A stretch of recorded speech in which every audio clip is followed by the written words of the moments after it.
अस्सलाम वालेकुम प्यारे हुजूर। मेरा सवाल है कि किसकी बात माननी चाहिए पहले, दिमाग की कि दिल की? दिमाग की कि दिल की?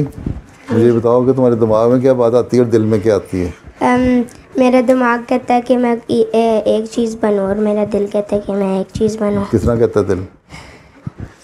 एक बात में हैं?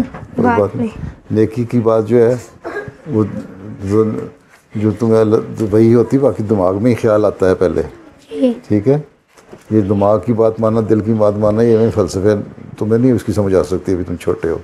ठीक है, ठीक है। ये अल्लाह ताला वही उतारता है, दिल में उतारता है, किस तरह बताता है वो और चीज़ है। दिल का बात मुराद है कि दिमाग में कोई तुम्हारा ख्याल आता है ना, तो दिल तुम्हारा क्या कहता है, तुम्हारा ज़मीर क्या कहता है, तुम्हारा दिल क्या कहता है कि अच्छा ही काम है या बुरा काम है।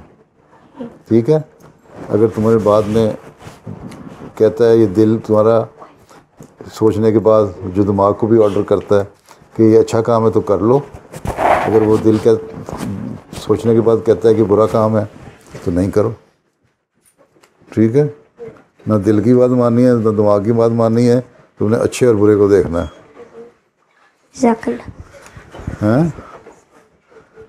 तो अकल जो है ना, ये तो खुद अंधी है, अगर नैयर इल्हाम ना हो तो हमें इसके अभी समझ आती।